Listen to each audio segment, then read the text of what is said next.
ಈ ಯುದ್ಧದ ಭೀತಿ ಇದೆಯಲ್ವಾ, ಅದರ ಮಧ್ಯದಲ್ಲಿ ಈಗ ಜಗತ್ತಿಗೆ ಅತ್ಯಂತ ಪ್ರಮುಖ ತೈಲ ಮಾರ್ಗವಾದಂತಹ ಹರ್ಮುಜ್ ಜಲಸಂಧಿಯನ್ನು ಅಧಿಕೃತವಾಗಿ ಬಂದ್ ಮಾಡಿದ್ದೀರಾ. ಸೊ ಇದರ ಪರಿಣಾಮವಾಗಿ ಈಗ ಏನಾಗುತ್ತೆ ಇದರದ್ದು ಅಂತ ಒಂದ್ಸಲ ಬೇಗ ನೋಡ್ಕೊಂಡ್ಬಿಡೋಣ. ಒಂಚೂರು ಏರಿಕೆ ಆಗಬಹುದು ಅಂತಿದ್ದಾರೆ.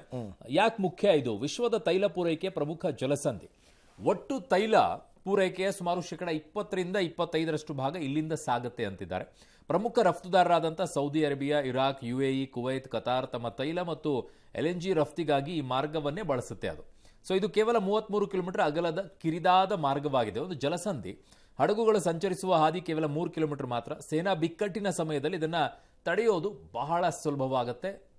ನಾವು ಕೂಡ ತರಿಸ್ಕೊಳ್ಳುವಂಥದ್ದು ಈ ಭಾಗದಿಂದನೇ.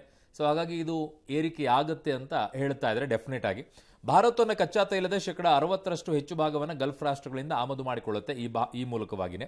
ಇದರಲ್ಲಿ 40-50% ತೈಲವು ಹರ್ಮುಜ್ ಜಲಸಂಧಿಯ ಮೂಲಕವೇ ಭಾರತವನ್ನು ತಲುಪುತ್ತೆ. ಹಾಗಾಗಿ ನಮಗೇನು ಸಮಸ್ಯೆ ಇಲ್ಲ. ಯಾಕೆ ಅಂತಂದ್ರೆ ನಮ್ಮಲ್ಲಿ ಹೇಳ್ತಾ ಇರುವಂಥದ್ದು 74-78 ದಿನಗಳಿಗೆ ಆಗುವಷ್ಟು ತೈಲವನ್ನು ನಾವು ಮುಂಚಿತವಾಗಿಯೇ ಸಂಗ್ರಹ ಮಾಡಿಟ್ಕೊಂಡಿದ್ದೀವಿ, ಸ್ಟಾಕ್. ಸೊ ಹಾಗಾಗಿ ಒಂದು 2-3 ತಿಂಗಳವರೆಗೂ ಕೂಡ ಯಾವ ಸಮಸ್ಯೆಗಳು ಆಗ್ಲಿಕ್ಕಿಲ್ಲ ಅಂತ ಹೇಳ್ತಾ ಇದ್ದಾರೆ. ಈ ಮಾರ್ಗ ಬಂದ್ ಆಗಿರೋದ್ರಿಂದ ಅಂತಾರಾಷ್ಟ್ರೀಯ ಮಾರುಕಟ್ಟೆಯಲ್ಲಿ ಕಚ್ಚಾ ತೈಲದ ಬೆಲೆ ಡೆಫಿನೆಟ್ಲಿ ಆಗುತ್ತೆ. ಅದು $100-200 ವರೆಗೂ ಹೋಗಬಹುದು ಅನ್ನುವಂಥ ಲೆಕ್ಕಾಚಾರ. ಸೊ ಭಾರತ ತನ್ನ ತುರ್ತು ತೈಲ ಸಂಗ್ರಹವನ್ನು ಬಳಸಿಕೊಳ್ಳೋಕೆ ಸಿದ್ಧತೆ ನಡೆಸ್ತಾ ಇದೆ. ಅದೇ 78 ದಿನಕ್ಕೆ ಏನೋ ಇದೆ, 74-78 ದಿನಕ್ಕೆ. ರಷ್ಯಾದಂಥ ಪರ್ಯಾಯ ಮೂಲಗಳಿಂದ ತೈಲ ಪಡೆಯೋಕೆ ಪ್ರಯತ್ನಿಸ್ತಾ ಇದೆ. ಆಲ್ಟರ್ನೇಟಿವ್ ಇದೆ, ಬಟ್ ಡಿಪೆಂಡೆನ್ಸಿ ಅಲ್ಲಿ 50% ಅಂದಾಗ ಸ್ವಲ್ಪ ಕಷ್ಟ ಆಗುತ್ತೆ.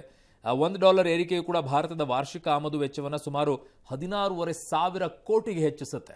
ಸೊ ಸಫರ್ ಆಗಬೇಕಾಗತ್ತೆ. ಭಾರತವು ದಿನವೊಂದಕ್ಕೆ ಸುಮಾರು 26 ಲಕ್ಷ ಬ್ಯಾರೆಲ್ಗಳಷ್ಟು ಕಚ್ಚಾ ತೈಲವನ್ನು ಈ ಜಲಸಂಧಿಯ ಮೂಲಕವೇ ಪಡೆಯುತ್ತೆ. ಇರಾಕ್, ಸೌದಿ ಅರೇಬಿಯಾ, UAE ಮತ್ತು ಕುವೈತ್ನಿಂದ ಬರುವ ಬಹುಪಾಲು ತೈಲ ಈ ಮಾರ್ಗದ ಮೂಲಕವೇ ಬರುತ್ತೆ.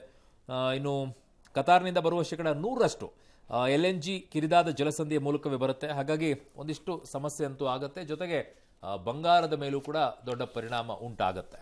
ಜೀನಿ ಸ್ಲಿಮ್ ತಗೊಳಕ್ಕೆ ಸ್ಟಾರ್ಟ್ ಮಾಡಿದ್ನೋ ಅವಾಗ ಮಂತ್ಲಿ ಪೀರಿಯಡ್ಸ್ ಆಗ್ತಾ ಇದ್ದೀನಿ. PCOD ಪ್ರಾಬ್ಲಮ್ ನಾರ್ಮಲ್ ಆಗಿದೆ, ಥೈರಾಯ್ಡ್ ನಾರ್ಮಲ್ ಆಗಿದೆ. ಪೀರಿಯಡ್ಸ್ ಎಲ್ಲ 6 ಮಂತ್ ಆದ್ರೂ ಆಗ್ತಾ ಇದ್ದಿಲ್ಲ, ಇವಾಗ ರೆಗ್ಯುಲರ್ ಪೀರಿಯಡ್ಸ್ ಆಗ್ತಾ ಇದೆ. ಜೀನಿ ಸ್ಲಿಮ್ ನ ಯೂಸ್ ಮಾಡಿ 8 ತಿಂಗಳಲ್ಲಿ 55 kg ಸಣ್ಣ ಆಗಿದ್ದಾರೆ. ಜೀನಿ ಸ್ಲಿಮ್ ತಗೊಳ್ಳಿ, ಬೇಗ ಸಣ್ಣ ಆಗ್ತೀರಾ, ಫ್ಯಾಟ್ ಲಾಸ್ ಆಗ್ತದೆ. ಜೀನಿ ಸ್ಲಿಮ್ ನ ಯೂಸ್ ಮಾಡಿ 100% ಯಾವುದೇ ಸೈಡ್ ಎಫೆಕ್ಟ್ ಇಲ್ದಂಗೆ ಸಣ್ಣ ಆಗ್ತೀರಾ.